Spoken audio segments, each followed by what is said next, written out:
you always say that people on the left never say anything to your face that they tweet out later. Oh yeah, always. Okay, if I tell you a joke to your face, can I tweet it out later without reprisal? Knock yourself out. Go for it. Okay. Destiny is like the Kim Jong-un of Twitch because when people don't pay enough attention to him, he goes nuclear. Is that? Sure, go for it. Sounds good. If I tweet that out, it's okay? Go for it. Okay.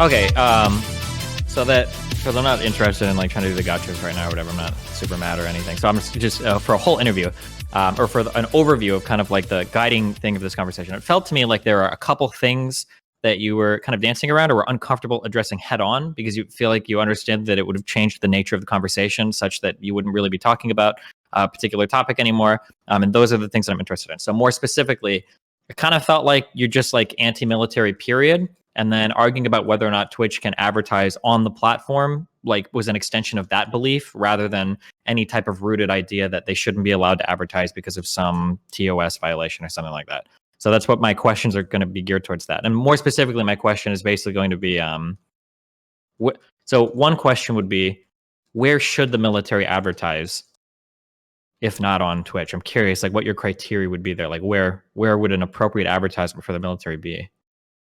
I think the same places that it's able to be received by adults. I think Lycan brought up the example of cigarette companies not being allowed to advertise on Twitch, for example, right? Yeah, but does it really make sense if the military attempts to recruit? I think it's usually like 18 to 22 is like, especially if you're offering like college, like, isn't that, how do you market an advertisement just towards them? Because I think I was pretty good at establishing the fact that they actively try to recruit younger members of society, right? Usually starting at 15 years old. Well, I think that's kind of when you like make them aware. So technically, by military rules, you're not supposed to make any offers. Now, what goes on behind the scenes is hard to say. Like technically, you're not supposed to proposition people for athletic events either. But I don't know if they're able to enter high schools, right? For example. Yeah, well, like, isn't that like pretty normal for almost all corporations? Like, don't you have like job fairs and shit at high schools where people, or at least in my high school, we did that, where companies would come and talk to the students, like, oh, if you pick this for your junior classes, and when you're a senior, you can do this, then you can maybe go to college and intern for us, or blah blah blah. Mm-hmm. So it's different for the military. They actually, after the Bush No Child Left Behind Act, got access to be able to enter high schools without having to be part of job fairs. They can actually just set up stands there and stuff of that nature. And I know this is totally anecdotal, but I did speak to veterans yesterday who said that they were firsthand recruited. One of them, she was homeless. She was recruited while she was homeless, and she was also recruited when she was 15. And the early recruitment practices that they would use is, instead of actually actively recruiting them into the military, saying, hey, you don't have to sign anything yet. I know you don't have a parent or guardian to do that, but they started doing programs where they would say, why don't you just come out on Wednesdays to work out with me? And the other two vets said the same thing. They were like, yeah, when we were younger too, they had workout programs that had nothing to do with, are you going to join the military? It felt like almost like family building kind of exercises for people who had broken homes. Yeah, that kind of thing doesn't necessarily surprise me. Like I said, I'm sure with like college sport recruitments, you're not supposed to make any direct offers until they're graduating or whatever, and then those are heavily restricted, but there's probably some somewhat malicious stuff that goes on there as well. Although I don't know if, I guess I would have to know more of the specifics. I don't know if what's being offered here is necessarily even a bad thing. If you have somebody that's like legitimately homeless and somebody's offering to like work out with you or like share a space in a gym for you to hang out or whatever, I don't even know if that's necessarily like the worst thing in the world, I guess, or... Yeah, I think we'd be getting deep into morals and ethics there, wouldn't we? Because we'd be ascribing would it be personal judgment. Preferable to just leave them homeless, yeah. or that's really? Well, that's a very good question, because she's like, ultimately, I had a negative experience. She was sexually assaulted as a result of being in the military, as well as she was part of the Yemenis blockade without wanting to be. She was actually told by her supervisors that she was supposed to monitor submarine activity for ISIS, and it turned out that she was actively involved in the Yemenis blockade without her knowledge. So she's actually deeply resentful of the military and says that it was like a net. Yeah, so the Yemeni blockade thing is shitty. I can't speak to specifics in terms of military doctrine or how you're informed of like the operations you're on. The sexual assault thing, I'm sorry, but if we're going to pretend that sexual assault is a huge part of the homeless woman experience, I don't know what to tell you, but probably way more so than the military, I would imagine as well.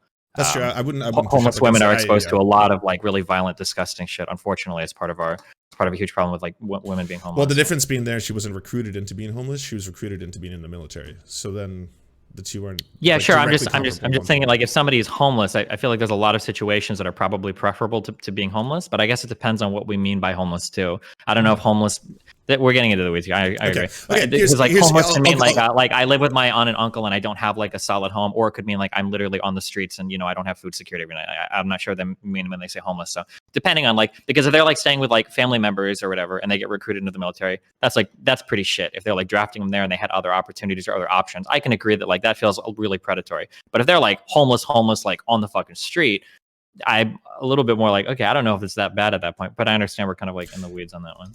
Here's something big I'll grant you, okay?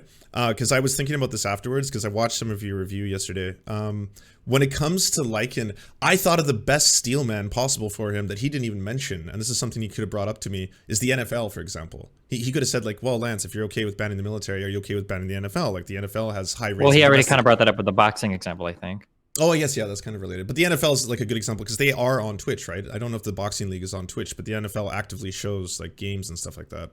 Well, okay. Well, first off, do you think that there should be absolute free speech on the Twitch platform for content creators or streamers? I'm assuming no. I mean, I'd like to hear your absolute answer. free speech? Yeah, probably not. Does that include like hate speech or stuff? Like I'm sure Well, of that course. That's companies what probably absolute free want speech to. would be, right? Like that's what 8chan Yeah. and 4chan kind of were trying to do before they got regulated.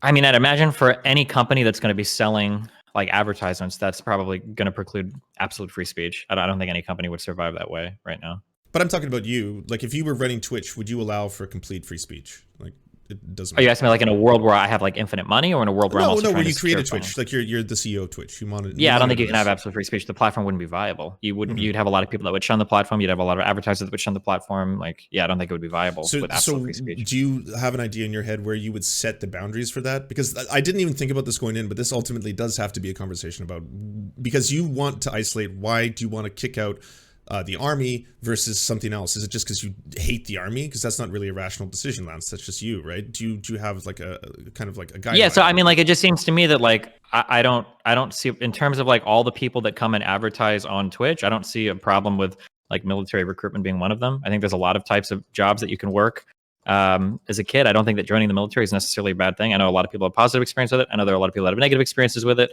But I mean, like, assuming you're able to weigh the pros and cons and figure things out, like, it's just like going to college or any other type of life decision you have to make at an early age. I don't see there being like this huge intrinsic negative that's like unique to the military that other organizations don't necessarily possess. Well, okay. Well, my pushback against that would be that I think that there's a huge amount of statistics to back up that the results that you have from entering the military as a career compared to other jobs will have like a lot higher rates of things that we would both consider negative, right? High rates of drug abuse, high rates of people ending up homeless, high rates of people ending up in incarceration. And those who end up in incarceration also have high statistics of being incarcerated because of sexual abuse, for example. Does that track on to like every other type of industry?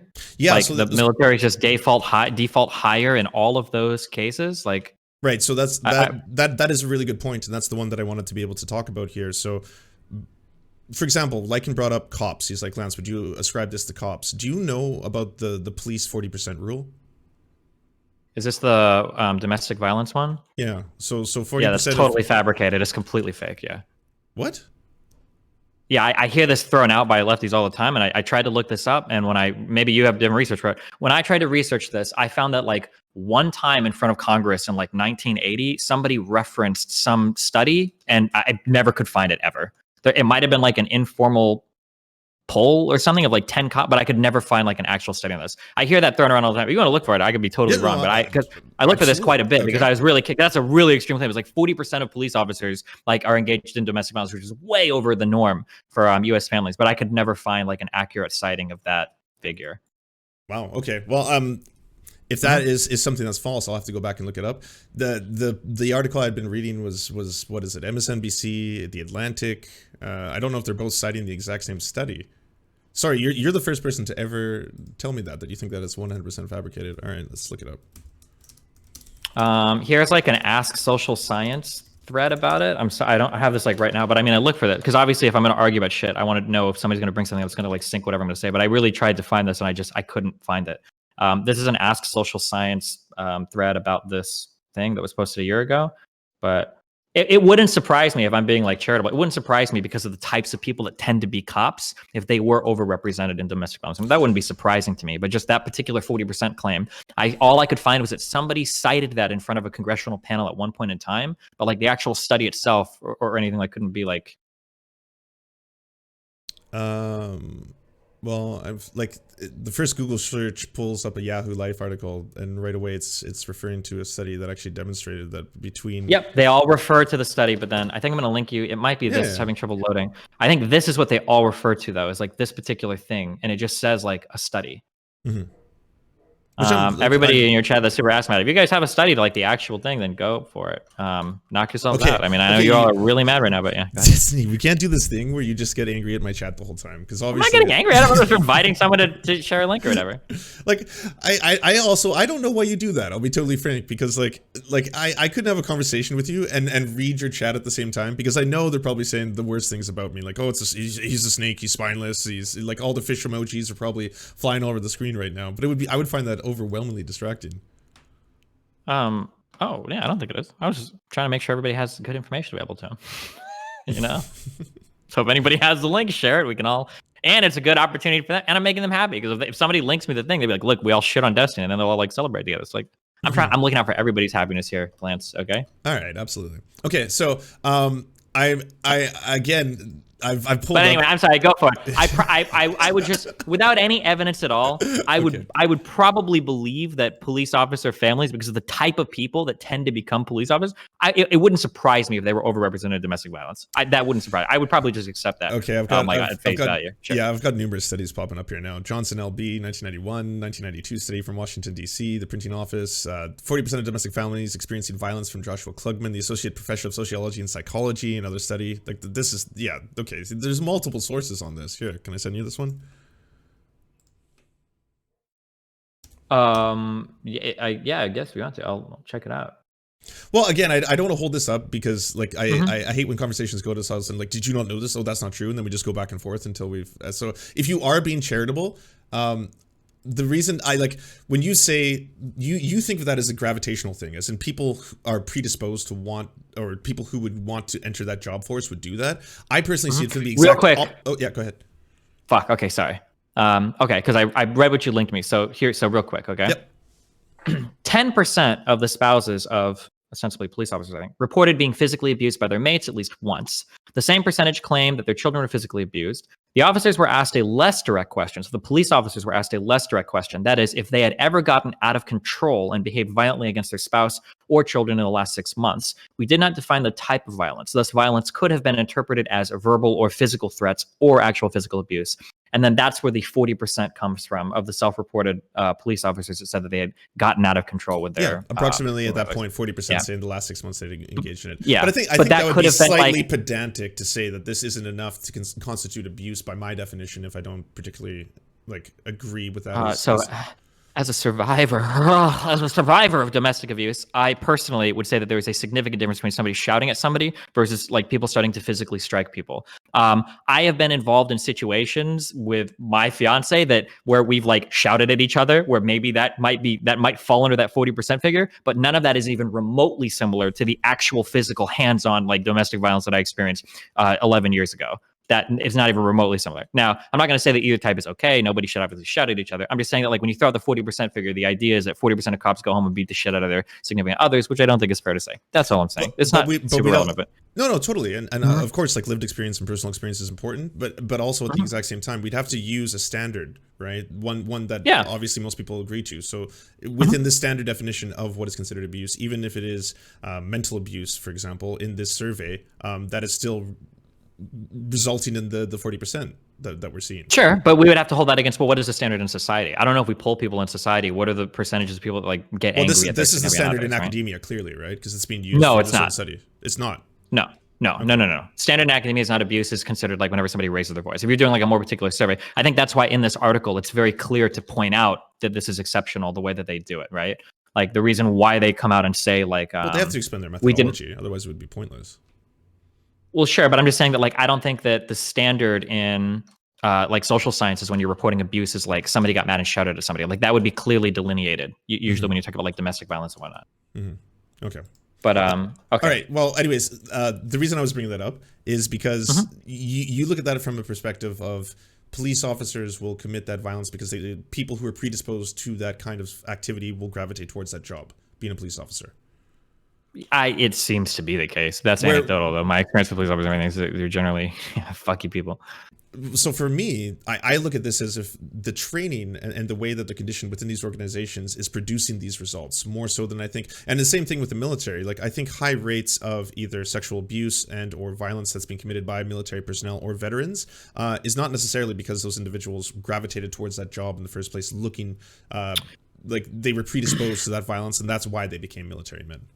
Oof. I mean, like, the causal versus cause. That's a hypothetical, but I think we would have to show that, because like I could just as easily spin a counter narrative that says I think that certain types of people are going to be drawn towards these jobs, and that's probably going to result in like disproportionate figures when it comes to like violence or certain attitudes or whatever, rather than they're being trained at these jobs to be abusers or whatever. Mm-hmm. The next one I'm sending you, because this one just came out today. So this one is from the Department of Justice of the U.S. and it's a survey of prison inmates from 2016, and explains about veterans in prison, and overwhelmingly compared to the national population. So they were twice as likely as non-veterans to be in prison for committing violent sexual offenses. Veterans are. Okay.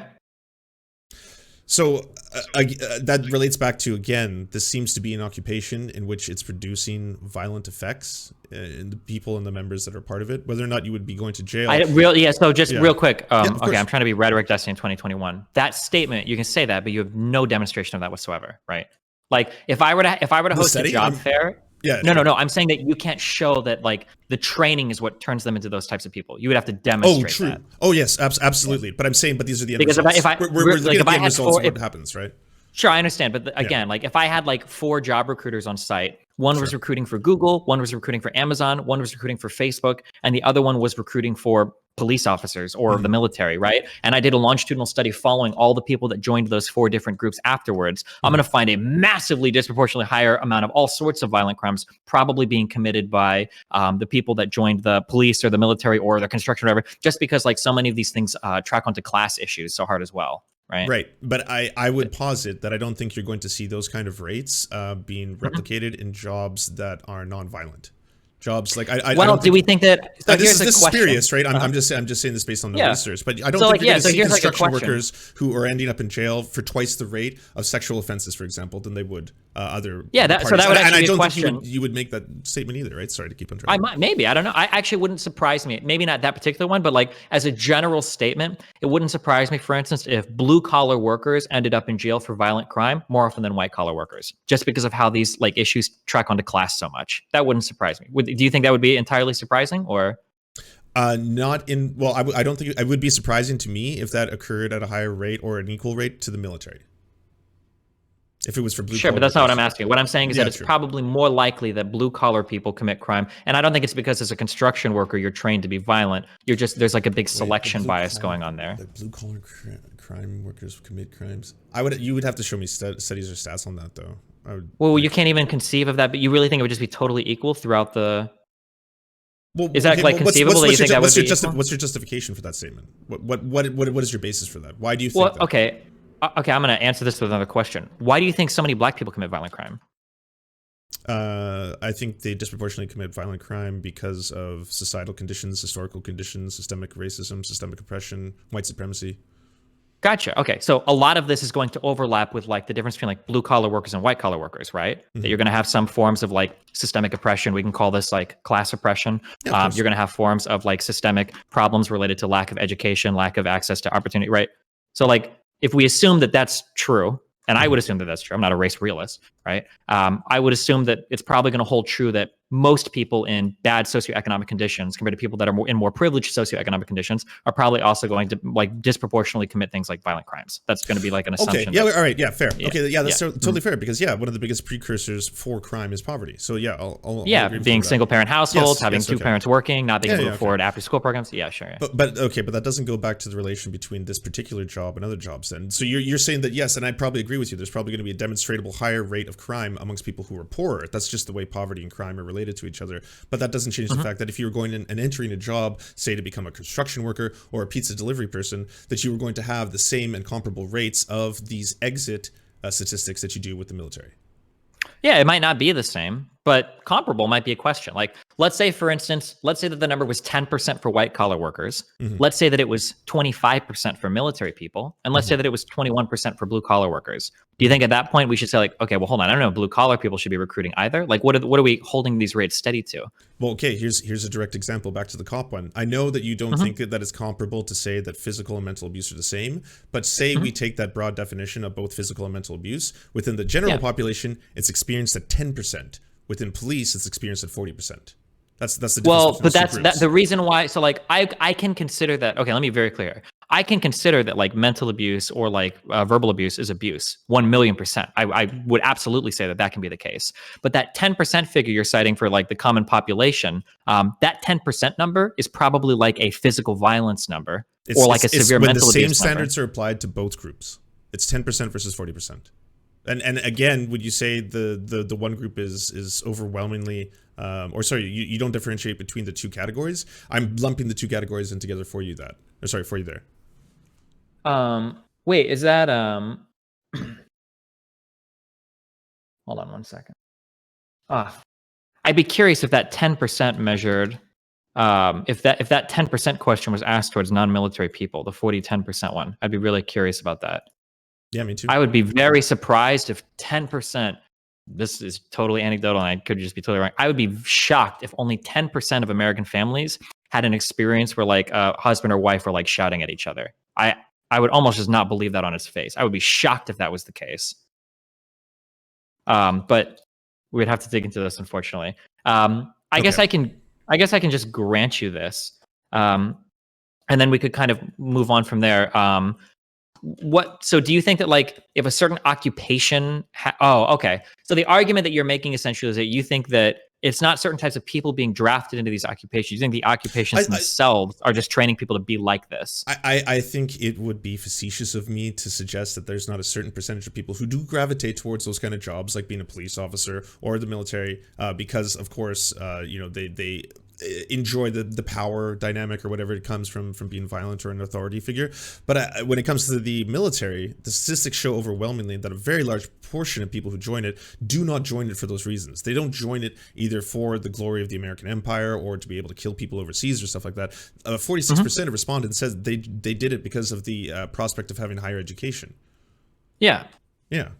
So that is people joining. Of those people that join for that prospect, yeah. I wonder how many of them are convicted for like violent crimes and everything. Well, do you think themselves like? Do you think that disaggregating, like, well, because I'm saying that like, what if I could demonstrate, for instance, that hypothetical, but what if I could demonstrate that like 80% of the violent crime that was committed by people that joined the military were from people that joined from like very bad socioeconomic conditions? Exclusively.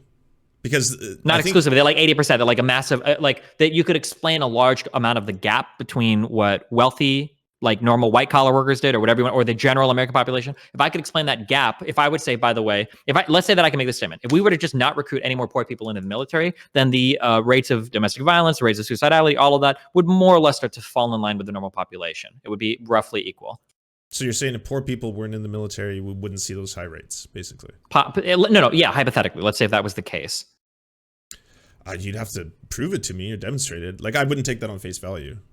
Okay. I guess it feels like if we're going to have like a really strong conversation about, because the counterclaim that you're making is a very, very, very strong claim. You're essentially saying that you believe that the military is training people to become these horrible human beings, which is but not intentionally, right? I think their training is training them to do exactly what they should be doing, which is be soldiers in a large part. Especially if you're going to be a combatant, you should be trained in how to kill. The same thing with a police officer; you should be trained in self-defense. The problem being with the United States, unfortunately, is that they are trained so heavily in this shoot-first kind of scenario that it is producing those results that we see in the U.S. comparable to other countries. Like, other countries don't have the same police problem that the U.S. does. They still Sure, have a problem other with countries police also don't violence. have the same gun Yeah. problem. There's a whole, but that's a really complicated thing. But I understand. But I'm just like, saying, I guess you have to envision that, right? That if you are getting into a military mindset where they're training you to be a killer, in essence, that is going to change the way you think and act, and they want you to do that. Yeah, That's how you make. I good think that we'd soldiers. have to. I think I'd have to.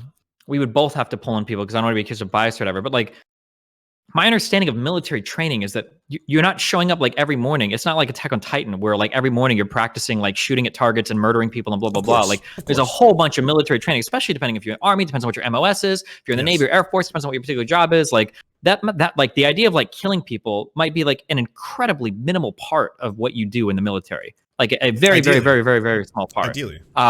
Yeah. So like the idea that all these people are going in, mm-hmm. and you're just constantly being trained to kill, and then like you take that home with you. I could believe that to some extent for the very small subsection of people that are like deployed overseas, especially in active combat roles. Absolutely, I could believe that. But active combat roles are like, it's like what, like 2% of like all military personnel. That's a very, very, very, very low percentage. Pretty sure there are tons of MOSs or jobs available to people that just don't really want to do combat related stuff. Okay, but when you see the statistic that twice as many people in U.S. prisons who are veterans are there for violent sexual assault compared to the regular population, would you justify that by saying that those people entered the military and they were already going to be like that, and then they left the military, and then they committed those twice the rate of the regular public? It's possible.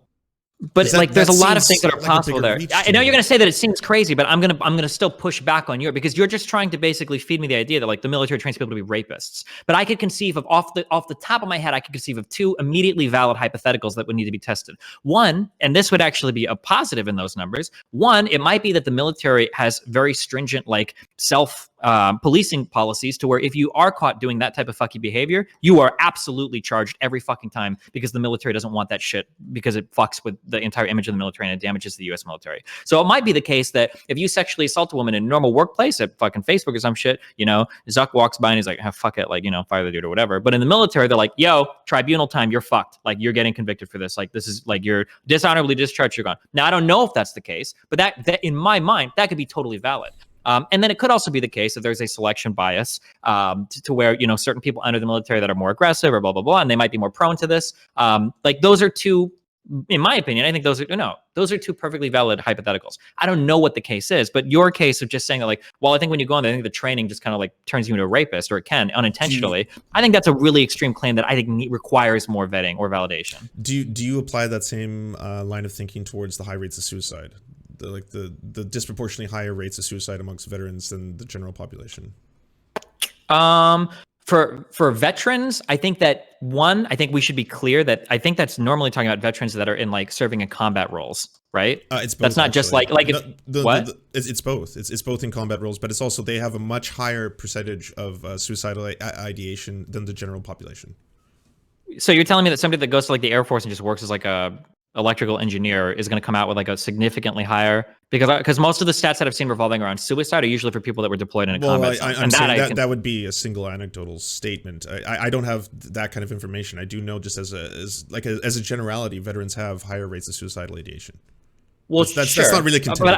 But I could believe that as being directly, almost directly causally, at least some percentage of that is probably going to be directly from your military experience, especially if you were in a combat role. Because I know a lot of that is like heavily like directly, like you could get PTSD, you could develop other sorts of traumas, and you could have a lot of bad shit that happens, of course. And would you say then that that's also correlated directly to the higher rates of homelessness amongst veterans? Yeah, potentially for people that were deployed into combat roles. Yeah, for sure. It could be. Yeah. Okay. I've read all sorts of like really negative mental aspects that come back from combat. Huge amounts of drug abuse, alcohol abuse, stuff like that, right? So so thrill-seeking behavior, like lots of like really, really negative things happen when you go from that environment and then try to be reintegrated back into civilian life. It's a really difficult thing to do. Yeah, absolutely. And that would, I know you don't grant me this one, you grant me those first two, but you would, to me, that is also explanation that would be a reason why there's high rates of domestic abuse. That would be a reason why there's high rates of sexual violence, because I think it does have. Yeah, it could be. And I said earlier that I would believe on its face that like military people probably engage in higher rates than the average population. That wouldn't surprise me just because of the types of people that are drawn to those jobs. I don't know how much is due to like the job training versus like a selection bias. To be very clear, the reason why I have to push back so hard against this is because that training thing is used in so many racist arguments that if I grant it here, if I'm arguing with like a Nazi in the future, those arguments are going to be thrown back at me 1,000,000%.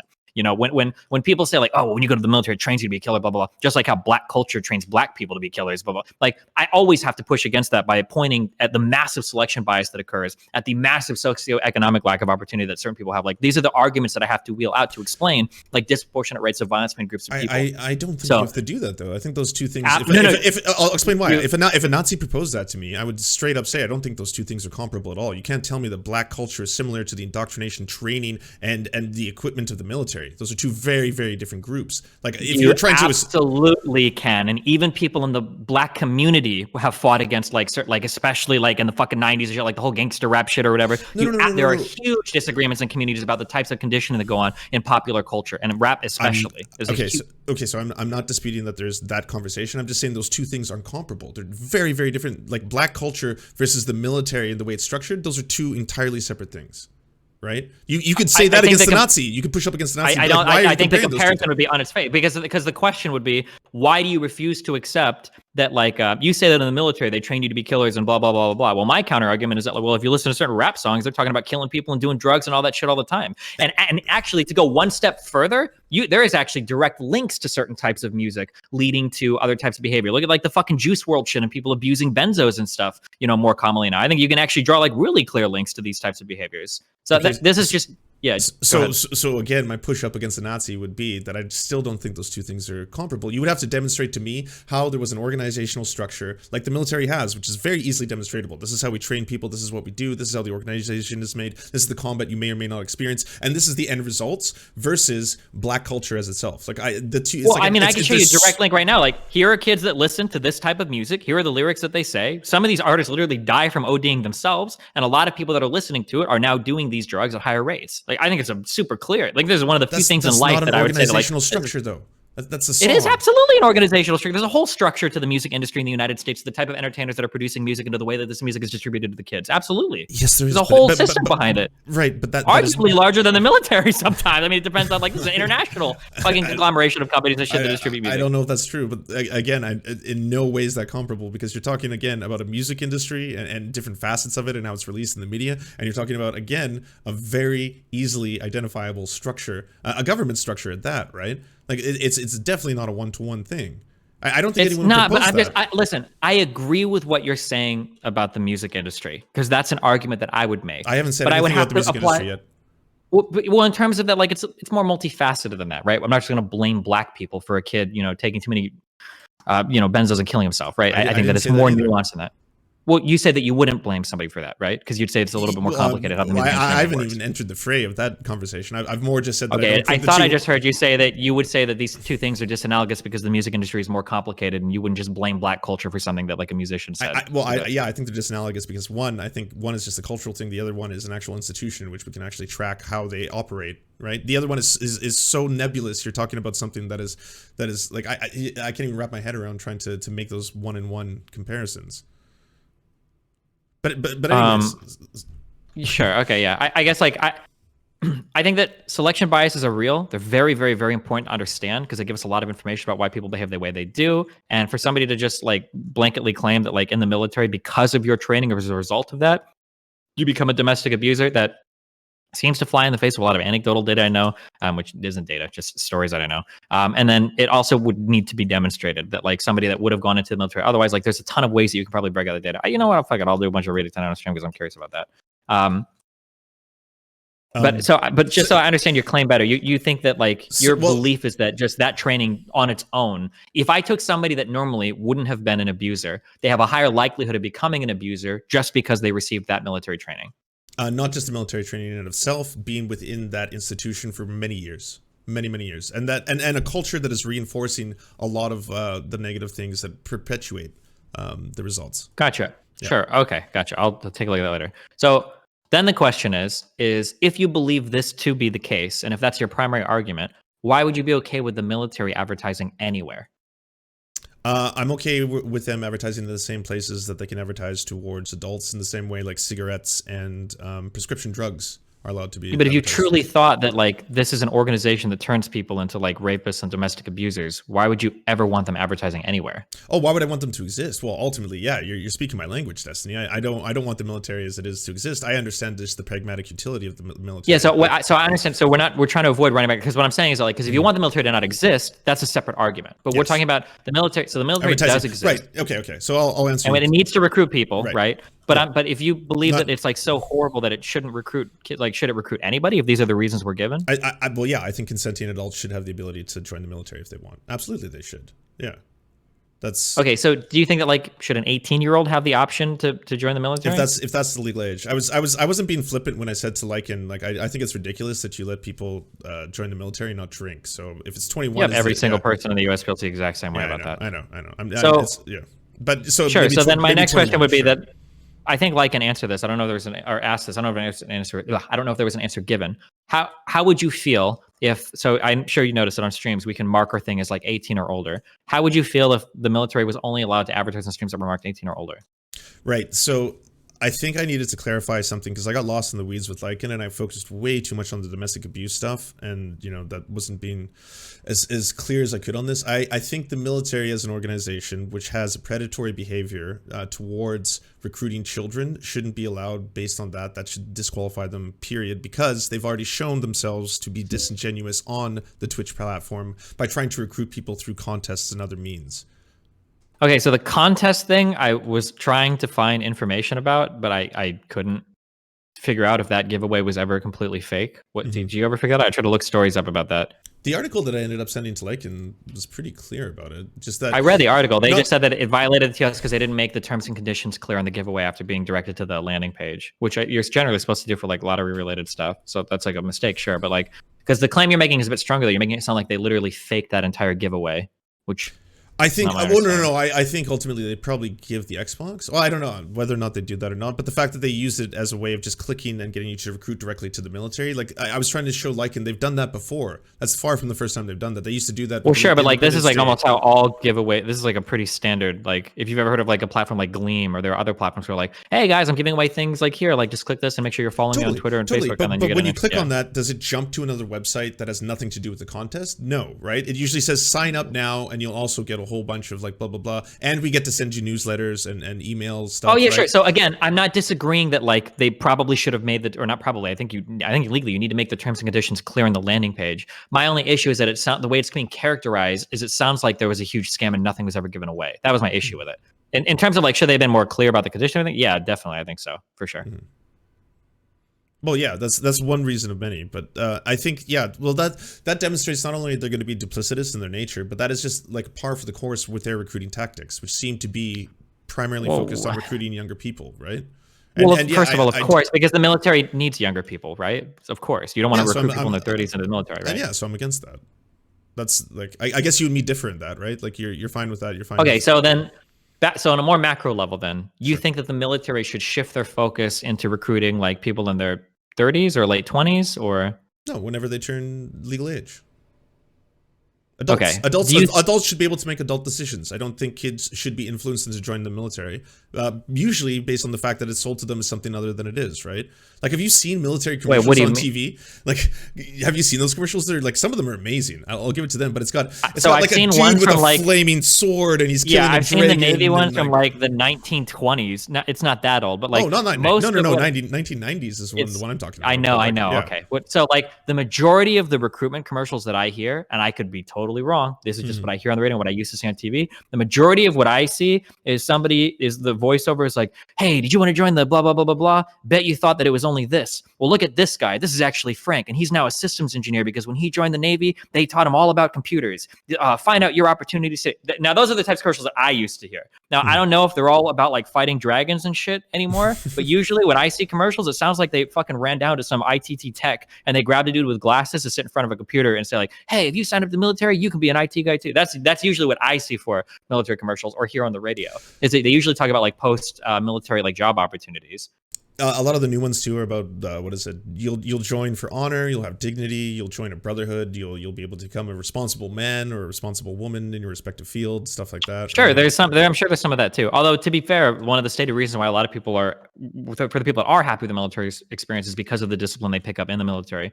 Um, Now, I don't know if this is the same for everybody, but for me personally, the only organization I've ever heard of that can take somebody and actually like instill some amount of discipline into them is our military organizations. I've never heard of anyone else being able to do that with like fucking boarding school or other types of work. Now, again, that's anecdotal, so maybe that's not the same case for everybody, but I have heard a lot of people claim that they had a brother, cousin, or like they themselves went into the military. They were like, they didn't do fuck all in life and they were kind of slavish or whatever. And then coming out, they had like more discipline than they ever would have otherwise. And then there's the education aspect too. Like we both acknowledge there are beneficial things you can get out of military service, right? Yeah. So I totally agree with you. There is some incredible things the military offers. In fact, the military is the largest social program in human history, Destiny. Jobs training program, often it is said. Yeah, correct. Yeah, it's wild. And what is education it? What is it? Three square meals a day. You get clothed. Yeah, you get fed, you get housed, you get educated. It's everything that I want. It's everything that I advocate for. I just want to get rid of the killing aspect and the imperialism aspect. But the majority of the majority of the armies or the majority of the military is not usually about killing. It's like a pretty small part of it. Oh, of course, yeah. I don't think just standing around waiting to kill all day, but that's one of the reasons that they're heavily trained and heavily armed, and it's also one of the reasons why the military-industrial complex is so interwoven with the military itself. Well, even in terms of like heavily armed, I think in the military they assign you a firearm when you move bases. Is that true in like the Navy or the Air Force? Does that happen? Do you get like I don't think that like these people are like doing weapons training and like murder training like every and just strapped to nines? No, of course not. But I'm saying we have, or you have, I should say, Americans, you have the means, and clearly you've demonstrated to create such an incredible social program. It's just America has the means to do so much, but we just don't have the political will for it. I'm not going to disagree with you there. Yeah, well, that's why when people talk about the military and they're like, isn't there good aspects? I'm like, of course there is. I like the idea of having all these social programs. I just think these are programs that should be provided by society and not used as a reason to have a poverty draft. Like they shouldn't be a reason why you have to join the military to get education. Firstly, I would push back against the poverty draft. I don't think that's true. I think actually, because I used to use this talking point a lot, and then somebody challenged me on it, and I looked it up, and I'm pretty sure that disproportionately the middle class is overrepresented when it comes to military recruitment. It's not disproportionately poor people, which was surprising to me as well. But you can look that up. Maybe I'm wrong on that, or maybe my data was wrong on that. I have a follow up to that, but sorry, keep going. Yeah, go for it. I mean, I think it'd be cool to offer these things outside of that, but I don't know if there's necessarily anything wrong with offering it. Like, assuming, like, here's something that would be important to me. This is what I think would be really important for military type stuff. If you join, I think that ideally, I'd have to think about this because I'm coming up with this on the fly, but if I were to join, I would want to be ensured that, like, what I'm doing isn't necessarily combat related. Like, I think that maybe you should have that option. Or at the very least in times of like not being like actively at war with another country, that you or at least you should be informed of that or have the ability not to. I think that if something like that existed, if that type of guarantee were made possible, then I think that I feel like I'd be like pretty okay with these types of like recruitment things. Okay, so to answer your first point, the poverty draft is absolutely 100% real. That actually got debunked, the idea that it's simply the middle class that's been joining the military. So the majority of people who are joining the military are obviously very young. When they were polling them, they were polling their parents' income. And they were usually polling their families' incomes rather than polling the individuals themselves at the point of which they joined the military. And I found that out yesterday. So that's normal, but that's how we determine things for everything. Generally, right? Right. But if you're going to produce, of course, but if you produce data and you put it out there saying that the military is actually a large portion of it joining happen to be either middle class or something else, when the individuals joining in a lot of cases, sometimes they could have been estranged from their families. Their parents' combined income do not represent their income because they aren't even generating income in a lot of cases. Like that didn't take away from the fact that a lot of them actually had been recruited from lower income areas of the United States. That's what they said that was thoroughly debunked. Okay, I guess I would have to look at that because it feels like you could play with the data a lot. Because technically, at that point, like every single 18-year-old is fucking broke. I mean, it's not like you're gonna find all these wealthy 18-year-olds. That wouldn't. I guess it's possible. I'll have to look into that. I guess because that would be a good argument against it, which I would use. So, but yeah, okay. I'll you know what? I'll write that down. I am not for, by the way, censorship or broad censorship. I think like a really good example, if you want something comparable instead of the NFL or something like that, is InfoWars, because there's an example of an actual organization that got deplatformed from streaming, from doing all that kind of stuff, and it wasn't just an individual, it was the organization itself, right? InfoWars as a sum total org cannot be on YouTube ever again. Neither can any of the employees representing InfoWars, for example, right?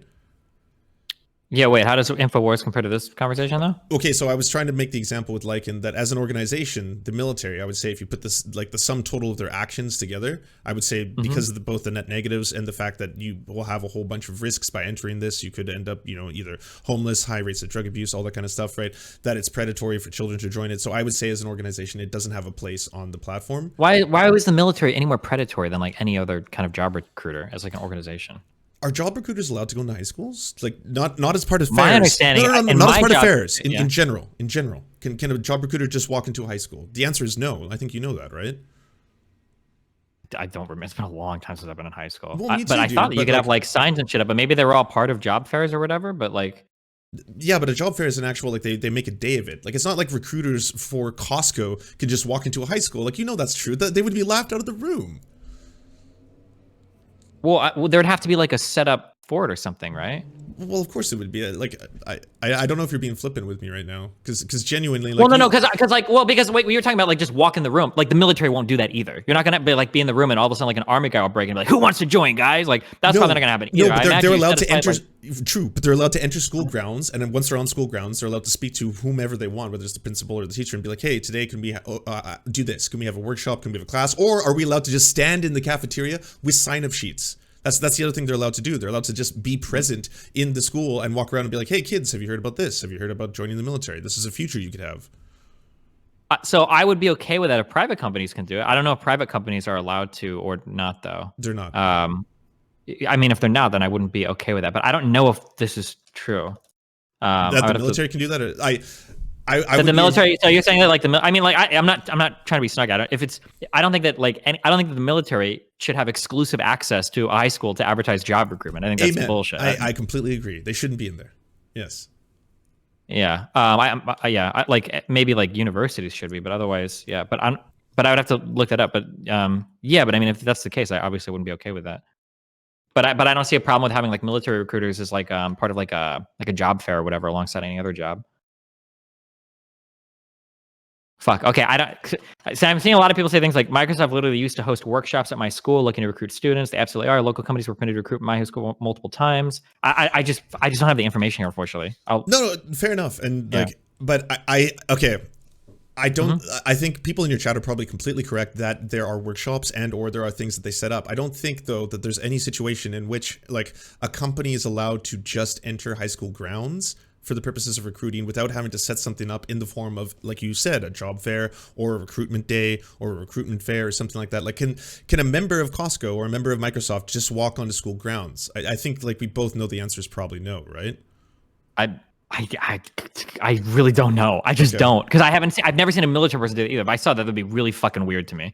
So if like military people do it and normal people don't, then that would be like really fucking strange to me. Would you be okay with the military being there though if it was like part of a like a job fair? I don't think the military should be allowed to advertise the kids at all, to be honest. The same thing with like you couldn't, like Marlboro couldn't advertise working at a cigarette factory to kids. They wouldn't be allowed to be part of the job fair, would they?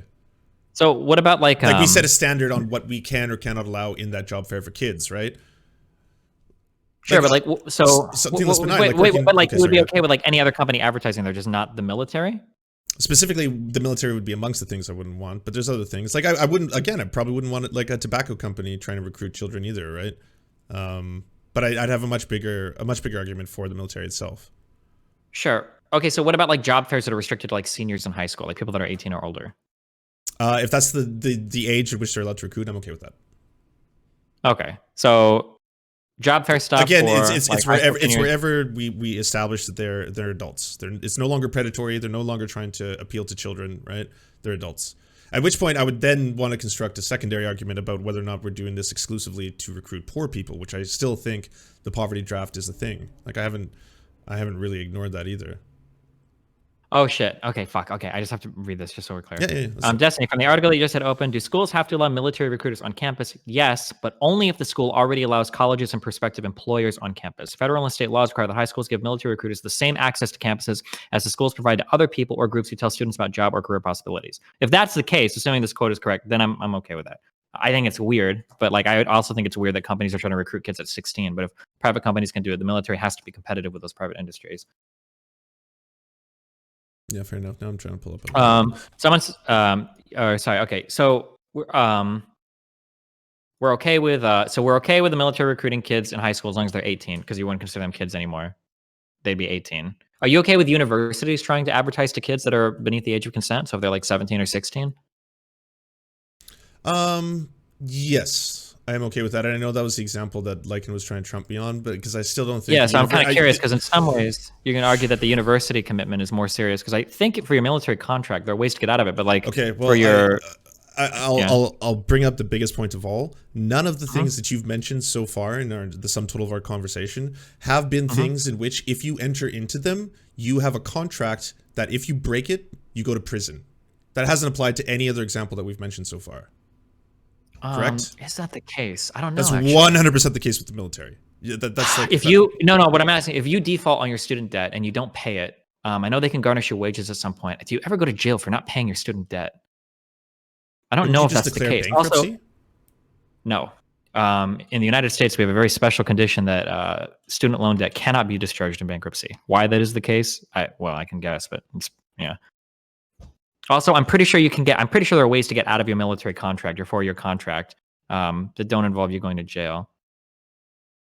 But you'd get like a dishonorable discharge. So however that looks on your record is, I guess. Well, there's actually organizations. People were sharing the link.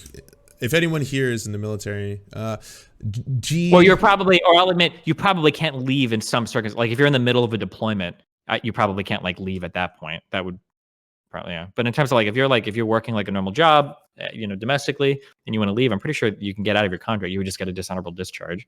So there's an entire organization set up called GIRightsHotline.org that is set up to try and help people leave their military service if they want to. But yeah, you absolutely cannot just break your military contract under penalty of... Sure, but you can't break any contract, right? Yeah, ultimately. But if you break a regular contract, and again, if you're appealing to kids, if you're trying to recruit kids to join this university, first off, you can't say that it's a one-to-one comparison because you're going to have a student loan that you may like have to forfeit on. Like you don't know what the financial situation is of the kid. But just by definition, you joining in that organization, which is the university, doesn't make you enter a contract into which you could face jail time if you do not do it. Yeah, potentially. I don't know how big of a deal this is, though. There are ways to get out of your military contract without like going to jail. I don't think I don't think that has to happen. Right, but that's a pretty huge deal.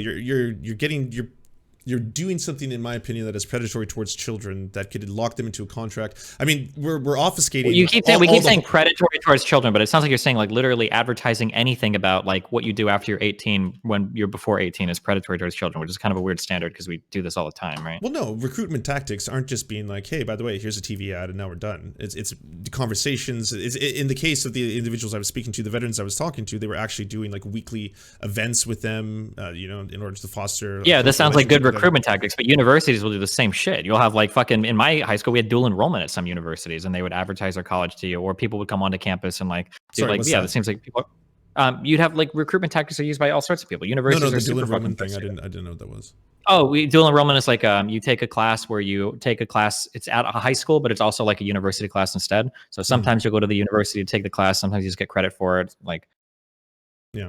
But again, the things that you do in a university, I don't think are comparable to the things you do in the military. And one of the two. Well, sure, those things. Yeah, there's going to be different things depending. I mean, it super just depends on what you're going to university for, right? Like you can go to university, get a 4-year degree, and then use that to go into the military as an officer. Like that would be using your university credentials to just enter the military at a higher pay grade. Like, I mean, there's tons of things you can do. But you also wouldn't fly a plane to bomb Yemenis children in a university. And I'm not saying that's the sum total of what every single person in the military does. But also, I don't know if we ever fly planes. No, it's true. You don't. No, you absolutely don't.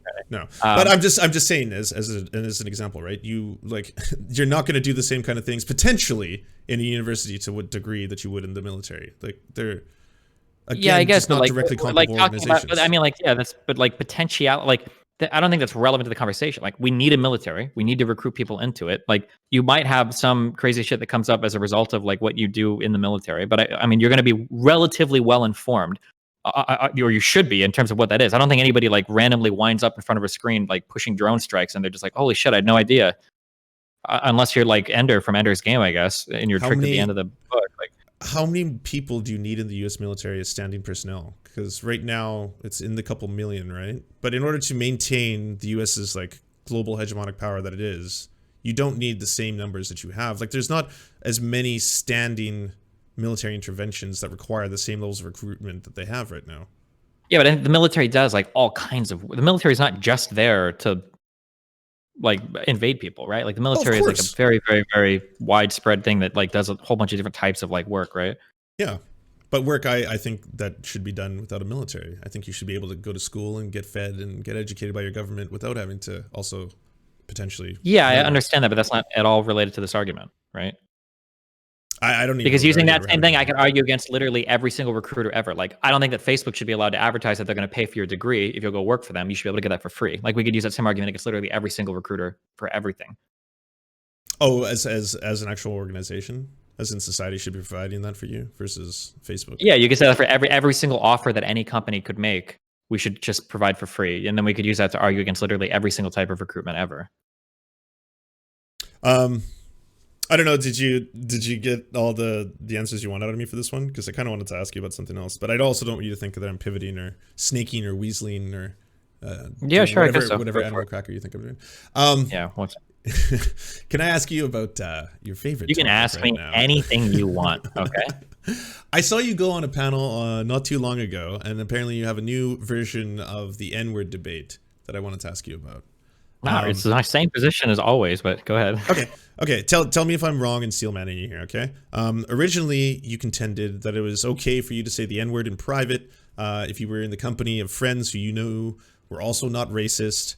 For the to be clear, yeah, so just real quick, because we can go down a whole. So the broad argument is that I think that there are certain jokes that are inappropriate to say in a public context because you don't have control over the humor in a public context. People can take things you say in ways you didn't mean them, or people are listening that you don't want to hear a particular type of humor, and this can be used in a negative way. That was essentially my argument. And then in a private context, a lot of those concerns necessarily disappear or could disappear. Okay, and then you've expanded this now. Again, correct me if I'm wrong on this, that you now think that as an overarching idea that no one should be able to use it or everyone should be able to use it. That it should be kind of like a complete freedom of speech when it comes to, or none at all. So the most common pushback that I get against my position is people will start to make this nebulous argument that if anybody says any type of a certain slur ever, they might inadvertently poison their mind or say it around people that don't know, or they'll let it slip into their normal speech, or it'll cause them to think other thoughts. But like basically these types of arguments. And I can say like, okay, sure. I can grant that and say, okay, sure, that might be true. Maybe if you say certain types of jokes that are harmful, or even just a slur that could be harmful in a private setting, that maybe that could bleed over and have negative effects on your mind in other cases. But if that's the case, right? Potentially, sure. But if that's the case, then we need to condemn every single person that normalizes that. So all references to the N-word in pop culture should be demonized. Any form of music or song or whatever where it's being used, all of that should be ubiquitously. Because if it was the case that nobody was using the N-word in any form of culture, then nobody would be saying it anymore except for racist people. And you would immediately know when somebody says like, oh, you're a fucking racist. What the fuck?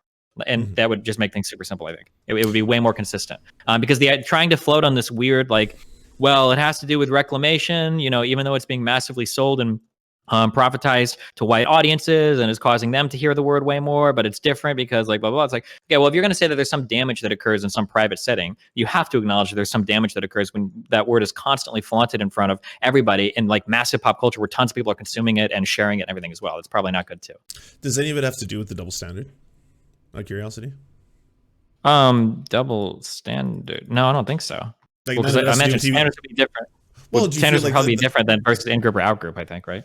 But there is a bit of a double standard if it's the fact that everyone can either say the word or not say the word. And if someone is permitted to say the word or a certain group is permitted to say the word, then they're getting separate treatment, either by society or by It's not about a separate Twitch. treatment. I don't care what the group is. We could be talking about Hispanics only being allowed to say the N-word, or white people, or like we could make the groups whatever we want. I just think that if we're going to say that some particular word is so harmful and so deadly and so dangerous that if people hear it and normalize it, it's bad, then we should all stop normalizing it. meaning in terms of pop music and everything as well. Like we just shouldn't have that word being said anymore anywhere. Right. So my pushback there would be that I think that there is already obviously a huge double standard in the way society oppresses black people compared to white people, right? And I know you're not going to push back against that one. No, generally I would agree. Yeah, and because we have these these systems and hierarchies that are obviously oppressing black people, that the idea of differentiating and associating this word, which has historically been used by white people to oppress black people, the idea then of having a double standard now in modern day society seems to me really low on the like.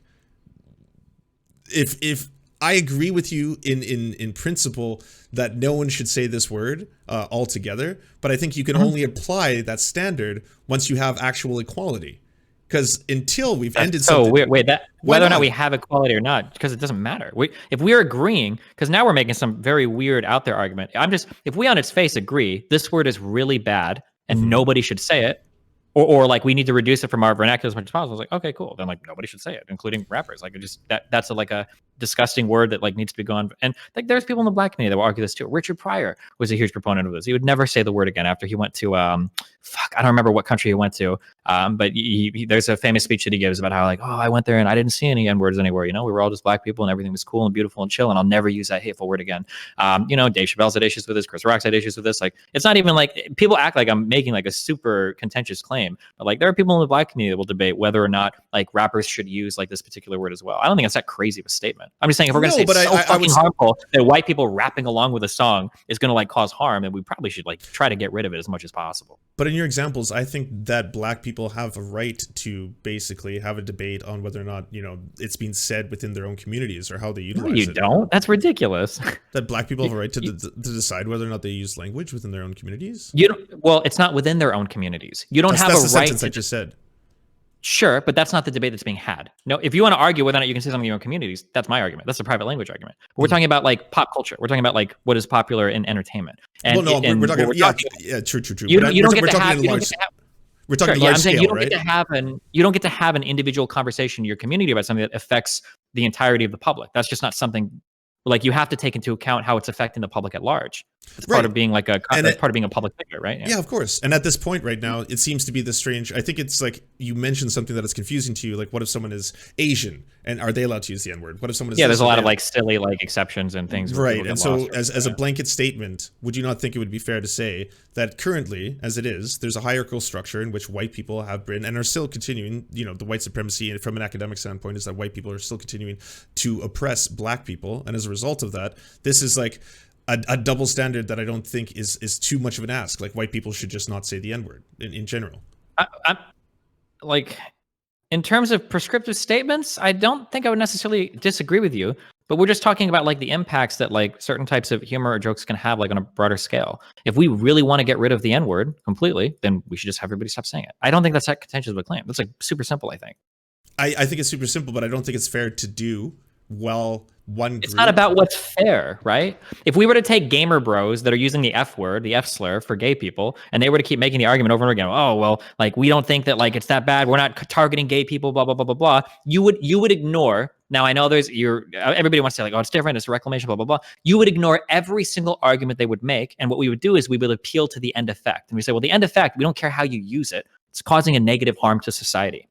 Well, if we're going to apply that same standard to the worst slur in all of human history, blah, blah, blah, blah, then we should all probably just stop trying to say it. We should stop making money off of it. We should stop using it in media. We should just like get rid of it as quickly as possible. And then it would just make everything better if we really believe that it's that problematic. So you're saying from a fair standpoint, that doesn't matter. From a utilitarian standpoint, what is going to be the maximizing the best possible scenario for everybody? It would be in this case. Yeah, or even, I mean, you can even argue this from a deontological or virtue ethics standpoint. If we think that particular word is so bad, it's hard to imagine that we would ever accept like anybody using it, that it would be ever good. At least using it in a way to make money, selling it to audiences that shouldn't use it. Because that shit's just going to lead to so many weird problems down the road. Okay, so if fair is the bad word here, then it's hard for me to wrap my head around this concept. But I don't think if one group is currently oppressing another group, while they're in the middle of oppressing them, they have a right to also point at them and say, I'm going to dictate your speech. That's what I'm trying to get at here. But we would. We Well, no, absolutely do. we are doing that. Yeah, we are actively doing that. should. Yes, and that's why I'm saying. If black separatist groups came out who were identified as a nation of Islam and they wanted to say some like crazy anti-Semitic shit, we would police their language as well. We'd say like, hold on, I don't give a fuck if you're being oppressed in society or not. You can't get away with saying shit like this. It's having really bad effects on society. Absolutely, I'm not disagreeing with that. So I guess the only thing you can look at this as a prescriptive statement, as in we ought to do this in the future. That's the only way in which you'd agree with me in that principle. As a prescriptive statement, we ought to do this in the future. Like that's nobody what you uses said the word earlier. at all. No, not that. Well, that we have a right to make that after we've basically eliminated inequality, and especially racial inequality. No, I don't think that we can allow some harms to be perpetuated in society just because another inequality exists. These two things are wholly unlinked to each other. Like, for instance, indigenous peoples in Canada seem to have a really big problem, like being raped and going missing and the police not doing anything about it. Now, that seems to be the case. I don't know if that's been fixed in Canada yet. Probably not. That seems to be the case. But like, even if somebody cited that, that wouldn't mean that I would allow, say, like a native ceremony that involved some sort of harmful thing that produces a really bad effect on society to occur just because they're currently experiencing oppression by Canada. Like, we would still be able to dictate things that are overall beneficial to society, even if some oppression occurs. I don't think these two things are linked at all. Yeah, so what you're referencing is called the Murdered and Missing Indigenous Women in Canada, that goes along a place called the Highway of Tears. So you're saying that the government of Canada itself shouldn't be allowed to, or should be making active prescriptions in order to solve that in the interim. Is that what I'm getting? I'm saying that whether or not a particular group is being oppressed isn't going to factor in much to me thinking whether or not they should be able to do something that we all agree is harmful to society. Well, the argument there would be that not everyone sees it as being harmful to society if it's used within an in-group, for example. If it's a word that's but it's not. That's the example, problem. It's not used within an in-group. We're not talking about reclamation and use within an in-group. We're talking about the mass commodification of it to markets of white people. I hadn't brought that up yet, but I guess that's where we're at now. Well, that's kind of what I'm talking about, right? Because if this was just like, let's say that it was a bunch of black people that got together and they were doing like a fucking slam poetry or some shit and they used the word a lot or whatever, I think that's a totally different context. And at that point, I think it would be cringy as fuck for me to come in and say, like, you guys aren't allowed to say that here. But that's because that's how I view like private language. I would never make that assumption. What I'm saying, though, is that if we say it publicly, and we mass commodify and we sell it to especially white people publicly, and those are the main drivers of that thing publicly, well, then it kind of makes me wonder. It's like, hold on, like, we're telling all these people that they shouldn't say a certain word because we agree that it leads to societal harms, all these bad things, and they're oppressing this group of people, but we're still going to make money, like, in a way, almost implicitly encouraging the behavior. That just is strange to me. Well, because the dynamics are very different between, obviously, you know this, a white person and a black person saying it. The use of it was originally used by white people to oppress black people. So if black people want to use it now as either a way of commodifying it or making money off it, I don't know why that would be something you'd want to take away from them. And at the same time, well, because if we think the word is so... Well, yeah, and not it's acknowledge... easy. If the word is so bad, then we just shouldn't say it. Nobody should say it. It's like, I think it's pretty simple. If you take like that hard line of a stance against the word, I think you're pretty committed to that position. But I don't think it's, you just say like, yeah, I don't think anybody should say it. Rappers shouldn't say it. People in media shouldn't say it. Like, we shouldn't say it online. Like, just nobody should say it. I still think that you can't enter that conversation until you've achieved racial equality. And I'm not saying that as kind of like I'm trying to be... Okay, let's go. Okay, sure. Let's go. Do you think that there's a measurable difference between a long time ago, well, maybe even arguably today to some extent, black community, rapper communities had a lot of homophobic issues. Do you think it's okay to criticize them on homophobic issues because they're currently being oppressed? Or do we have to fix their oppressions before we address the homophobia? I think you can criticize the homophobic issues. Okay, so if we think that a group of people is doing something that's contributing to like more racist thought in the United States by pervasive use of the N-word, why would we have to fix their oppression before criticizing this behavior? Like, just don't say the N-word. Because that group is, the group in your example here is black people. Okay. I'm asking. No, I'm not telling. I'm asking. Yeah, we're talking about like black rappers is what I'm talking about, yeah. Okay, so you're saying because that is contributing, it's different though. It's very different if a black person uses it than a white person uses it. You understand that? It's not the same use. It's like words have different use, meaning, and connotation, and weight and gravity based on the context. Yeah, I agree with that, but like I don't know how much. So the context and gravity. I think we're gonna get into really like if you're talking about like calling somebody like the hard R, of course that's way different. But if we're talking about like somebody referring to like a friend using like the A version, like in terms of like, is it different? Like, well, I guess like in a total contextual societal vacuum or societal like consideration, then yeah, it can be different. But in terms of like usage and context, not really. I don't think so. Especially if somebody's literally singing along to a song. I think that's like a way, like to argue that this is substantially different is like kind of weird, I think, or is a really hard argument to make. Hard argument. So I'm sorry. What if we made a prescriptive statement that just all non-black people can use it? Then it makes it easy, right? Yeah, I wouldn't necessarily disagree with that, but then it would be really, really weird to sell that behavior to white people. Like that just seems like really confusing to me. I feel like it would lead to a lot of societal problems, which it seems like it has. But that's your challenge because you're a communicator. So now it would be upon you to spread the message. Well, I wouldn't make that prescription because I would never expect people to be able to consistently follow that because it's confusing as fuck. Like I even have problems with behaviors that really I do where I say like it's just like clearly it's not though. I mean, like where we're at right now in terms of like the culture, there's a lot of weird shit. Like can 6ix9ine say it? You know, can Lil Peep say it? There's like a lot of weird you're shit. Gonna talk about Blood Contwin. Yeah. Okay. Blood. Oh yeah. Well, I wasn't even getting into that. I'm just saying that like there's a lot of like it's just a very weird issue, and it just seems like at the end of the day, I don't really give a fuck that much. It seems like we waste so much time obsessing over this though. Like this is like the most fucking pertinent issue. Like if you were to rank like the most important issues, you know, facing black people, number 3 is like U.S. criminal justice system. Number 2 is like single parent households. Number 1 is, you know, white people rapping along to songs. It just feels like this issue gets like such a huge amount of time that people care about. I completely agree with you. I'm saying it shouldn't be an issue concerning the black community. This is an issue concerning white streamers and their use of the gamer word. Really, right?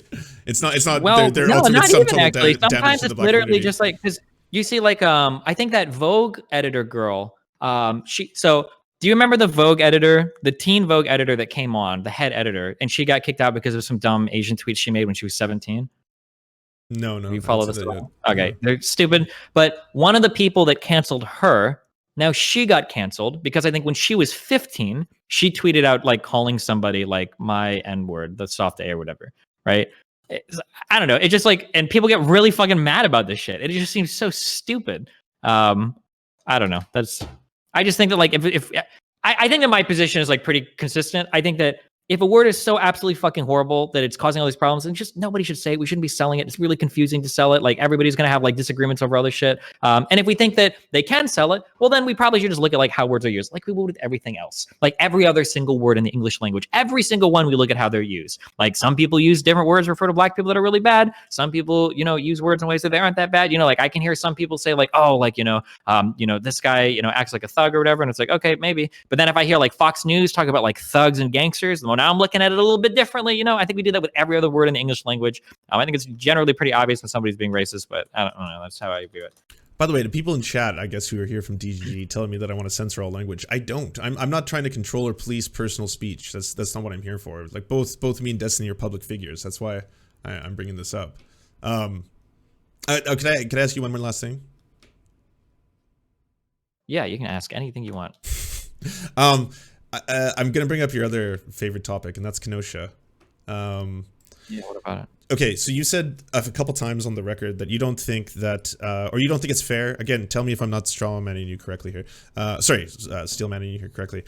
You don't think that it's fair to characterize Kyle Rittenhouse as either being, a white supremacist, or having ties to white supremacy, or being tarnished with the idea that he is a far right figure, or that plays into it. Is any of this correct? At the time of the shooting, yeah, absolutely, yeah. And what about now? Has that changed? Even post shooting? I mean, there was the picture of him with the Proud Boys or whatever, and it might be possible that he is now. It wouldn't surprise me after everything that's happened. But yeah, that might be the case now. But that doesn't change anything I said in the past whatsoever. That's not how any of that should work, right? Okay, yeah, no, absolutely. So, were you aware that when he was patrolling that day, that he had been doing so with members of the Blue Boys? So when I looked into this, you're saying members? Members, yes. So I saw some people were saying that there were white nationalists in the audience, and he was with white nationalists. What I looked up was there was one person that had been making like bad tweets in that entire like anti-protest, and that people were using that to say the entire protest was full of Nazis because of that one guy that was there. If there's like evidence that he had been like out directly, hanging out with, and I don't mean like as part of a group of 100 people, it was like hanging out with like two or three Boogaloo boys and they were going around together.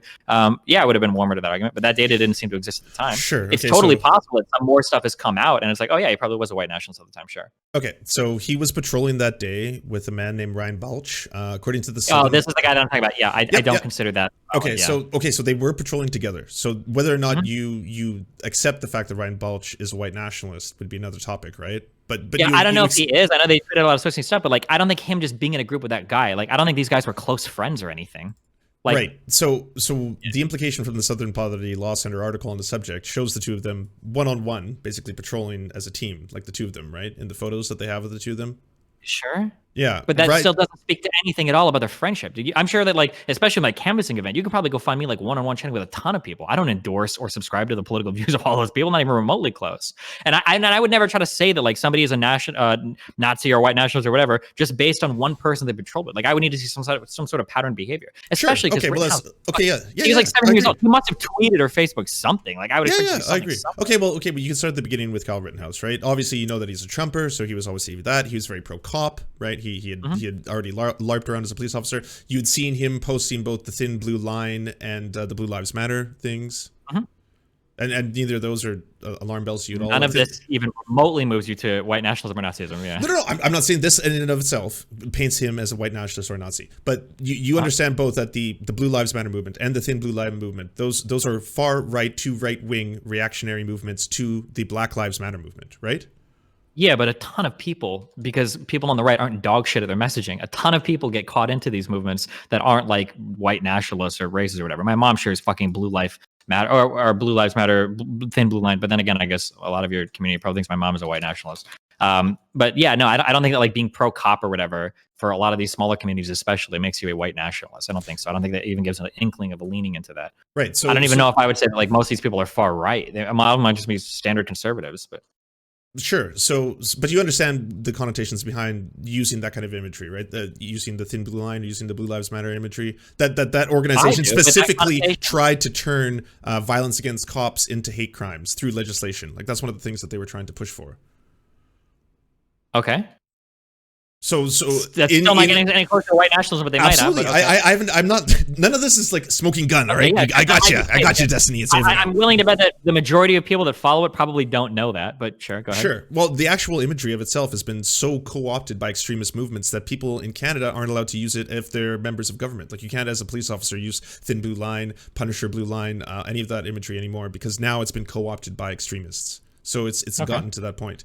The Boogaloo Boys as a movement. What are your thoughts on them as an organization?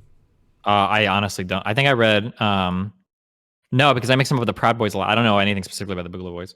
So the Boogaloo Boys are trying to usher in what they see as a civil war between the races. That's kind of like their big ideology. And then that's basically their guiding compass. A lot of them are white nationalist, far-right extremists. Some of them have nothing to do with any of that, right? There are a lot of them that just say that they're in it because they enjoy the memes. It's like any organization. You'll see people on both ends. Anyways, he was patrolling with a member of the Boogaloo Boys that day who has now been outed as posting as well as believing a lot of far-right white nationalist bullshit, right? Like Nazi stuff, posting, you know, Nazi memes, Trump memes, all that kind of stuff. Who is also the Facebook shit, everything, yeah, who's also come out and disavowed Kyle Rittenhouse and said that he doesn't like him anymore and he doesn't consider him a friend because of the reasons being that he A, lied to him, said he was 18 years old when he was 17, and B, also told everybody that he was a medic when he wasn't. So that's also in the same article, but it's in the Poverty Law Center. I'll send you the links to both of these. I literally read this article on stream because I was trying to find some evidence of him being a white nationalist, and this was like the one that gets cited all the time was this whatever the BLA, whatever that guy's name is. Yeah, that in and of itself, though, I mean, like, for me is pretty, I don't know, sus. Let's just say that. That's what the kids say, right? I wish that you had a better view of like how people outside the internet worked and how like real life people can meet people and they don't know anything about them because they're permanently fucking online. I'm just saying that, like, I know that I stream for 4 hours a day, though. I know that everybody is going to cringe at me, and that's great. I'm okay being cringed on the internet, but the idea, like, I'm imagining you go up to a real life person and it's like, did you know that I know that Becky is a horrible person because the person that she was with yesterday, remember how 100 of us showed her do this thing? She was walking with a guy, and when I looked at his Twitter feed, he was tweeting some stuff with the Pepe the Frog, and that guy's went. It's like, dude, like this is just not how these people work in real life. Like, I'm sure that a ton of people probably showed up. There were a ton of people walking around and doing shit. Like, I've seen a lot of shit from Kyle's life. Kyle looks like a standard conservative, like wannabe LARPing cop dude. He was like, before that day, he was cleaning off fucking graffiti on the walls. He apparently volunteers in some little junior cop He was just program. a good old boy, right? Yeah, basically, yeah. It didn't look like, but I mean, maybe to you, all of those people are fascists, I guess, because apparently everybody's fucking fascist. I don't know.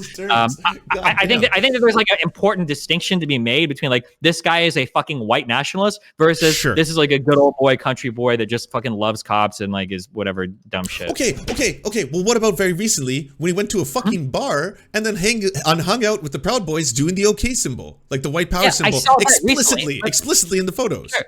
And see the white power, sorry, not the white power, the Proud Boys theme song with them. Like that's... Yeah, it wouldn't surprise me if after the fucking Kenosha shit, if he does turn into a white nationalist. Absolutely not. But the way that like people generally, I mean, fuck, everybody called him a white nationalist anyway. Why the fuck not? It wouldn't surprise me at all if that was the route that he took. And if somebody told me right now, even just seeing the kind of company that he keeps now and the type of people he's reached out to, yeah, it wouldn't surprise me right now if he was a white nationalist. Absolutely. But I don't think there's any evidence at the time that he was. Are you this generous normally to like every single person that you dissect? Because I feel like you're giving him such a wide range of like. Unfortunately, because I spend more time. Yes, I have to do this with everything, but I like to apply consistent standards. So I have to do the same thing when it comes to BLM a lot, because a lot of conservatives that try to malign BLM will cite like 1 or 2 or 3 or 4 or 5 people that even run a website called BLM, and they'll start citing things and citing things. It's like, hold on, dude, BLM is not a coherent fucking organization that everybody's associated with. Yeah, I have to wheel out these same arguments all the time, that people aren't 100% subscribed to the belief of every single person you can catch them in a photograph with. Of course, I do this for the left and the right all the time, because people are so fucking thirsty to instantaneously come out and say like, oh, I know that guy's a racist. I know that guy's a crazy Antifa super soldier. I know that because I got a picture of him with this guy. It's like, hold on. What has this guy actually said before? What has he actually posted on social media before? What do I have him on record saying? Because just seeing somebody walking with somebody else is not enough for me to subscribe that person 100% to their ideology. Whether we're talking about a nation of Islam, black separatists, or whether we're talking about a Kyle Rittenhouse walking with a guy that posts dumbass Groiper memes or whatever. Sure, but you like, I don't think any of that stuff happens in a vacuum, right? When you start to see all these things, like there's an occurring pattern. He's even entering something that is obviously highly racially contentious, right? Like the very idea of entering Kenosha armed, especially something that is related to the Black Lives Matter movement, where there's riots going on. You see it as racially contentious because that's the only lens that we have to look at it through. We're privileged. We don't give a fuck what happens in Kenosha. It's not our community. These are all just conversations we have online. Oh, it's not even my country. In that city. What? Oh, yeah, true. That's right. You're not even in the country. But for the people that live there, for the people that are watching businesses getting burned to the ground, for the people that are watching their communities being destroyed, right? They probably feel a much more personal connection to it that supersedes like whatever, like, oh, we're looking at this through the lens of white. There's no way you could ignore everything else that's going on. Like, I can't believe that for a second. That to me seems so much more of a reach, though, right? But so would the average person. Like the fact that he would just have blinders on and go there exclusively to protect property, and that's it. Like that in and of itself seems. One of the biggest issues. I know it seems impossible. One of the biggest issues that lefties have, and even progressives have this, is that individuals never feel their class. An individual does not interpret things as a class. An individual always feels things as an individual. Oh, okay, well then when somebody sees their fucking buildings and shit being burned down or their communities being attacked, they're not thinking like, well, I understand that was burned down because in the greater context of this conversation's happening in the United States, there are some rioters that feel like they haven't been heard by the system, blah, blah, blah. They instead say like, holy shit, my community's fucking under attack. I gotta fucking get out there and do shit. Like half the imagery that's come out is like fucking white people that are sitting. So while he's not thinking, yeah, of course. So while he's not thinking instantly, basically as a white person, I have to go do this because this is something I have to do. I'm not suggesting that. But as someone who definitely loves police, who definitely loves cops, who has definitely seen that there's a racially charged problem in America, and this is a focal point of that racially charged problem involving violence specifically against black people from the police. And I'm going to enter that area with a gun. Do you think why would any of that like motivate him? Like, oh well, since it's this thing, because I'm not going to intervene now. He's advocated that he's for the thin blue line. He has posted memes about that. He has LARPed as a police officer. He's wanted to become a police officer. He is on the side of the police in this debate, in this argument, willing to arm himself. Being on the side of the police does not necessarily make you a white nationalist or a fucking BLM hater. I agree. That's not the argument I'm making. I'm saying though that he obviously is entering this with some connotations of what is going on. It's not just a good old boy looking to protect. Sure, what you say with some connotation what's going on though, but you're making it sound like he entered this as though he was going to be a representative of the fight against Black Lives Matter in the United States. I don't think that's the full context of how he comes into this. I think it's just his community that's an exaggeration. I don't think he would take it that far. Yeah, well, that's kind of it sounds like. I don't think he's taking this totalitarian, or I'm sorry, the view of in totality of all the conflict around the United States. It's probably just more like, hey, my community is being attacked. I understand there's this broader conversation. I'm team cops. I'm team police, and I'm anti-team Black Lives Matter. Right? That would be the thin blue lines motto. It's a pushback against the Black Lives Matter movement itself, seen it as cultural Marxist. He wasn't showing up to protect police officers. He wasn't walking around against police officers. He was walking around against local businesses and shit. Yeah, of course, but in an environment that is primarily racially charged for the Black Lives Matter movement. That's entire environment. That's not what he's considering. He's just there to show up because he wants to be there for his like fellow fucking community business shit. Neither of us know what he's considering, right? We have no idea what's going on in his mind. I'm saying that if I'm looking at this from an outside perspective, everything starts to paint that picture. No. Everything paints my picture, okay? The footage of him doing graffiti shit, the footage of him doing cop shit. You don't have Kyle Rittenhouse on record saying a single thing that would even remotely imply that he's anti-BLM or that he's a white nationalist. All of that is conjecture based on one person that he walked with for a few minutes at an event with hundreds or maybe even thousands of people. Walking and patrolling with a white nationalist who was heavily armed, and then after the fact showing up at a bar and then partying around with Proud Boys, doing the OK White Power symbol, and then you're conflating. I know that you think this. One is the afterwards. I know it's after the fact. We're not speaking to anything that happened after the event. I'll tell you that afterwards, it's totally possible that he becomes a white nationalist. It wouldn't surprise me. I'm sure every fucking white nationalist in the country wants him on his side, right? That wouldn't surprise me at all if that became the case, especially because he's 17, especially because he's gotten so much pushback from the other side. People radicalize to the other end extremely quickly. But like 90% of what I've talked about was before that event. Then why would you throw in your strongest piece of, because the only piece of evidence you have of him doing anything remotely resembling a white nationalist happened after the event. Well, I mean, no, the strongest piece of evidence is him probably patrolling with a white nationalist itself, right? You really think do you have any evidence? Wait, do you have any evidence whatsoever that he knew anything about what that guy believed, or even that he was even friends with him? I don't have evidence. I do not have evidence of what he believed, sure. There's no evidence of them ever communicating on social media, of them being friends or followers of anybody of themselves on social media. We have zero evidence whatsoever that he even knew this guy's fucking name. But so all of these events that I mentioned, though, is that just like all in a vacuum? Like you haven't mentioned anything. Like they're all coincidences. No, you're trying to paint this picture of it being coincidences when all of it very consistently points to just a kid that fucking liked cops and wanted to grow up and be a fucking cop because he's some white country kid that like, oh yeah, I like cops. Police officers are cool. And then entered a scenario in which there is a position that is being put where cops are being pitted against this Black Lives Matter movement. He's not showing up to defend cops. He was showing up to be at businesses, though. Yes. Their counter protest was not about showing up and being anti-BLM or showing up and being pro-cop. It was about them walking up and down and watching businesses. That's what it was about. But in the like, you enter an area, whether it's a war zone or something, you can say, I'm entering that area as a peacekeeper. I still have to be aware of what this is happening, like what war is taking place in that zone. Sure, but like, what is especially if I have already said that I have strong alliances to one side on this. I don't think he was going there personally to murder anybody. I don't think he was going there to kill Black Lives Matter protesters, right? I would never make that contention, but I think he's fully aware that he's entering something strongly on one side, on the Blue Lives Matter side. Like there's literally video footage of him giving fucking water and shit to like people that are marching and protesting. There's also video footage of him going up to a group of like 3 black teenagers, I think. They're standing by the road, and then one of them is like, yo, you're the guy who was hassling me with the gun or something. And then he turns away and like walks away from that crowd. Like, I'm not, both of these are spurious contentions. So the example that I give, right, there's actual video footage of him giving water and shit to protesters. I know that to be true. And the footage you have, you've got 3 guys who are like, wait, wasn't he a guy that did this thing? And not a single other person at that entire fucking rally will corroborate that or say anything related to that. And then also you're saying, and he walks away from that. What, is that a point against him? Was he supposed to sit there and argue with him? What? No, I'm just saying that both of us, well, okay, neither of us know what is actually going on in his mind, right? There's no way for us to ever do that. This is all just us contending this based on the information that we have in front of us. And I'm saying to me, and I know you're saying this is just me looking at it from a lefty lens, all this stuff doesn't point towards, or it doesn't demonstrate to me that it's simply just a good old boy who was going there for the sole purpose of being like, I don't know. You have no evidence otherwise.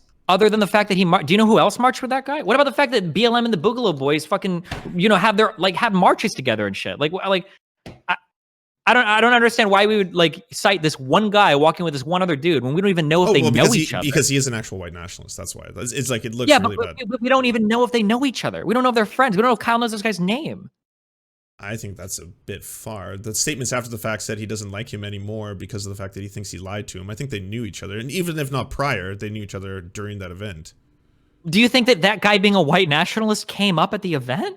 Do you don't think this is actually really important? Because it's like the most important part of evidence you have is that like, well, they marched together. I'm sure that I probably marched alongside or walked alongside a ton of people that have had some pretty fucking horrible beliefs, but I don't ask somebody every fucking opinion. I don't fucking know. I'm just there to do whatever event I'm doing. Right, but you understand that in that march, then you are beside someone who you probably have to align with on some level ideologically. I'm not saying that you're going to be like, hey, Zig Heil, okay, cool, we're nice. I'm saying that, hey, we're both here and we're both pro police and we're pro order and we want to protect businesses together. All right. Now, this person may have a whole bunch of like terrible beliefs underneath that, but at the same time, we're still marching decidedly on this side, which is to protect the cops. We're on the pro police side.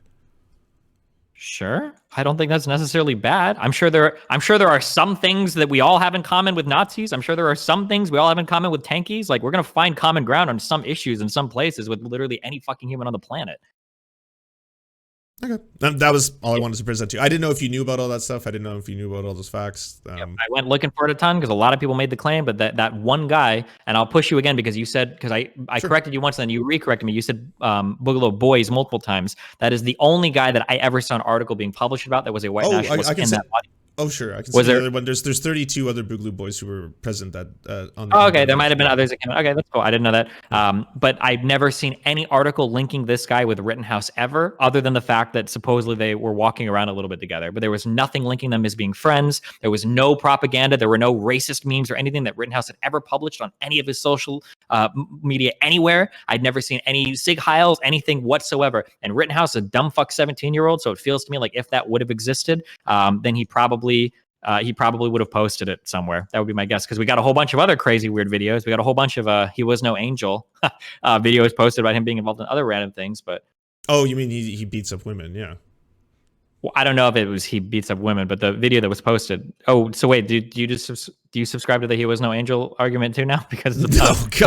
I think he should be tried as a 17-year-old. I don't think he should be tried as an adult. I think it's disproportionate the amount of black people who are obviously on average tried as adults when they're close to that age versus white people. But that's not the argument you're making. But no, I don't change that. It doesn't change the fact. I may despise Kyle Rittenhouse, and I may think honestly, if I look at the sum total of all this evidence, I cannot grant him the amount of clemency that you do to say that I don't think he has any direct association with far right ideology or think sure, I understand that. Can I just to be clear, as a 17-year-old, he should be tried as a 17-year-old. Absolutely, he should. Sure. Just to be clear, then, so you believe all of this, but you have zero direct evidence whatsoever of Rittenhouse around the time of the shooting ever engaging in any white nationalist behavior whatsoever, right? Oh, of course I don't. Okay. Yeah. All right. Okay. I mean, I guess you can believe what you want to believe. Anything else? No, that was all of them. Okay. All right. Oh, wait. Okay, wait. Before you sign off, you always say that people on the left never say anything to your face that they tweet out later. Always. Okay, if I tell you a joke to your face, can I tweet it out later without reprisal? Knock yourself out. Go for it. Okay. Destiny is like the Kim Jong-un of Twitch because when people don't pay enough attention to him, he goes nuclear. Is that? Sure. Go for it. Sounds good. If I tweet that out, it's okay? Go for it. Okay. All right. Bye, Destiny. Okay. Oh! Are you still here? You just hung up. Thanks so much for watching, everybody. Can you do the thing, that thumbs up and comment and all those things that help us out in the algorithm that controls every aspect of our lives? Also, if you happen to have a Facebook account, can you delete it? Like, just delete it. You should probably delete your Facebook account because it's not a great company. But hey, if you can't do that for whatever reason, I understand. And could you also go to facebook.com/thesurftimes then and give us a little like and a follow. We're just trying to push back against the fact that people like Ben Shapiro happen to dominate the platform entirely. And when everyone asks why do older generations believe the things they believe, one of the problems is the majority of them on social media use Facebook. So to counter that, we're just going to be on there too now. Also, if you happen to have a union or a worker co-op or even a leftist project, podcast, website, Zoom, MySpace, it doesn't matter. We will advertise it for free on this channel. All you got to do is go to weareserfs.com and use the forms that we got there, weareserfs.com. Thanks, everybody. To our glorious gods, Xander Corvus and I'm Wrath, may you shower us with glory and smite our enemies. To our monarch, Tom Spiker, we serve at your leisure. your grace. To our lords, Toe Fox, Bisexual Black Gamer, Jimothy K. Meeble Beeps Jr., Ryan Lubin, Trevor R., Jeffrey Lamb, Alexander Thaler, and Hans Josephine, we shall carry your banner high into the fields of battle.